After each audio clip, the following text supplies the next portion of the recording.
Sushant suicide case में Mumbai police commissioner से आज तक ने बातचीत की है और इस मामले में उन्होंने ये कहा है कि हमने अभी किसी को क्लीन चिट नहीं दी है। साथ ही बिहार पुलिस की जांच पर उन्होंने कहा है कि बिहार पुलिस को जांच का अधिकार नहीं है।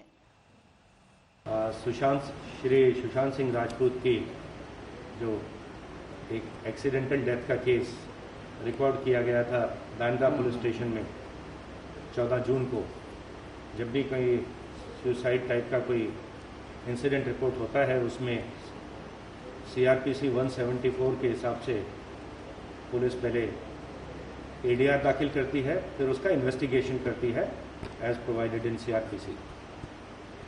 सो इन्वेस्टिगेशन जो अभी तक किया गया है उसमें बहुत ही डिटेल इन्वेस्टिगेशन किया गया है। सो फार अब 56 statements have been recorded, experts have been consulted, forensic experts, doctors की टीम को भी कंसल्ट किया गया है एंड पूरा डिटेल्ड इन्वेस्टिगेशन किया गया है। It is still an ongoing investigation. अभी हम किसी निष्कर्ष पर नहीं पहुंचे हैं एंड CRPC के हिसाब से हमारा इन्वेस्टिगेशन चल रहा है। एंड जब भी इस प्रकार का इन्वेस्टिगेशन अननेचुरल डेथ में किया जाता है वो दो प्रकार के उसके नतीजे निकल सकते हैं, या तो it is closed as an suicidal case और unnatural as accidental death case, और दूसरा होता है कि अगर कुछ क्रिमिनलिटी उसमें दिखाई देती है तो then we convert it to crime under IPC and it is investigated accordingly. Sir, एक बहुत जबरदस्त थियरी ये चल रही है कि दिशा सालियन की जो आत्महत्या हुई थी या डेथ हुई थी 8-9 जून को, उससे इस पूरे केस को जोड़ा जा रहा है कहीं ना कहीं। तो क्या पुलिस को किसी इन्वेस्टिगेशन में ये चीज मिली है? दूसरा, ये भी आरोप बार बार लगाया गया कि दिशा सालियन की फाइल्स डिलीट हो गई है, बिहार पुलिस की तरफ से बार बार ये कहा गया। तो ये सारी चीज को लेकर मुंबई पुलिस का क्या कहना है?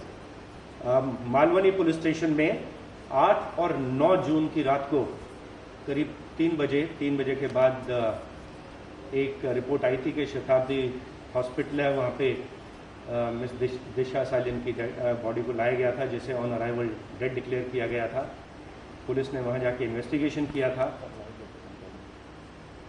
ये इन्वेस्टिगेशन पूरा अगेन 174 CRPC के हिसाब से मालवनी पुलिस स्टेशन कर रही है। जो अभी तक तथ्य सामने आए हैं उसमें ऐसा सामने आया कि जो उस दिन, बल्कि पिछले कुछ दिनों से 8 तारीख से पहले से मिस दिशा सालियन अपने फियांसी श्री रोहन रॉय के घर पर थी, रीजेंट गैलेक्सी नाम की बिल्डिंग में। और उस रात को 8 की रात को उनके 4 और फ्रेंड्स वहां पे, दीप अजमेरा, श्री इंद्रनील वैद्या, हिमांशु एंड रेशा पडवल नाम के 4 उनके फ्रेंड्स और मौजूद थे। और हमने CCTV फुटेज भी एग्जामिन किया है, उस बिल्डिंग का CCTV फुटेज भी हमारे पास है। इसके अलावा उस बिल्डिंग में और कोई नहीं आया। घर में 6 लोग थे जब रात के समय ये घटना हुई कि मिस दिशा सालियन को बिल्डिंग से खिड़की से नीचे गिरा हुआ पाया गया, जिसकी वजह से उनकी मौत हुई।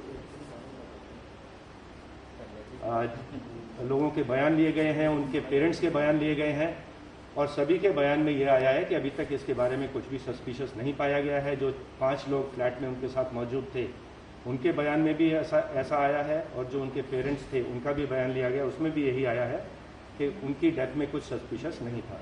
Sir, there is another issue with Bihar police, because Bihar police ने मामला वहां पर दर्ज करा लिया है और अब बिहार पुलिस कह रही है कि आप उनको इन्वेस्टिगेशन में मदद नहीं कर रहे हैं, यानी मुंबई पुलिस किसी भी तरीके से मदद नहीं कर रही है। उनका ये कहना है कि उनके पास उनके फादर की शिकायत आई जिसमें कहा गया कि 15 करोड़ रुपए उनके बैंक अकाउंट में थे, और इस 15 करोड़ रुपए कहाँ गए उसको लेकर इन्वेस्टिगेशन होना चाहिए, और रिया चक्रवर्ती पर उन्होंने सीधे सीधे आरोप लगाया है। तो इस पूरे चीज पर मुंबई पुलिस का क्या कहना है? एज आई ऑलरेडी क्लैरिफाइड कि हमारा इन्वेस्टिगेशन श्री सुशांत सिंह राजपूत का जो केस है, डेथ का केस है, उसमें हमने जो ADR 43/20 बांद्रा पुलिस स्टेशन में दाखिल किया है वो इन्वेस्टिगेशन चल रहा है। इन्वेस्टिगेशन के दौरान जितने लोग भी थे जब ये घटना हुई उनके घर पे प्रेजेंट थे, उन सभी के बयान लिए गए हैं। 16 तारीख को श्री सुशांत सिंह राजपूत की 3 बहनें और उनके पिता के बयान लिए गए। उस समय जब ये बयान लिए गए उनके ब्रदर इन लॉ का भी बयान लिया गया। उनका नाम सिद्धार्थ तंवर नाम के उनके ब्रदर हैं, उनका भी बयान लिया गया। और जब ये बयान लिए गए उनके एक और ब्रदर इन लॉ हैं श्री ओपी सिंह वो भी वहाँ पे प्रेजेंट थे, उनके सामने बयान लिए गए, उनको एक्सप्लेन किए गए और ये साइंड स्टेटमेंट है। श्री कृष्ण कुमार सिंह ने भी अपना स्टेटमेंट दिया है, उनका सिग्नेचर हमारी स्टेटमेंट के ऊपर है और उनकी स्टेटमेंट में उन्होंने किसी के ऊपर शक नहीं बताया। उनके बयानों से ऐसा लगता है कि उनको जानकारी थी कि शायद कुछ साइकेट्रिक ट्रीटमेंट चल रहा था, कुछ साइकेट्रिक प्रॉब्लम उनको हो सकती है, ऐसा उनके बयानों में कहा गया है। इस प्रकार का तथ्य, इस प्रकार के फैक्ट हमारे जो ट्रीटमेंट के पेपर्स फ्लैट में से मिले, वहाँ पे भी हमको ट्रीटमेंट के पेपर्स मिले हैं कि वो 4-5 डॉक्टर्स को कंसल्ट कर रहे थे, साइकेट्रिस्ट को। और बिहार पुलिस ने जो इसमें बाद में एक एफआईआर वहाँ जाकर दाखिल किया है, तो बिहार पुलिस हमको अप्रोच अवश्य हुई थी, लेकिन उनका जो एफआईआर है, उनका इन्वेस्टिगेशन जो उनके ज्यूरिसडिक्शन के बाहर चल रहा है, इसके बारे में लीगैलिटी एग्जामिन की जा रही है। जहाँ तक हमारी जानकारी है, अगर आपको कोई दूसरे ज्यूरिसडिक्शन में कोई गुने की रिपोर्ट देता है तो आप अवश्य उसको दाखिल करते हैं, जो हम प्रैक्टिस फॉलो करते हैं, लेकिन 0 का एफआईआर नंबर दाखिल करके ज्यूरिसडिक्शन में उसको ट्रांसफर कर दिया जाता है।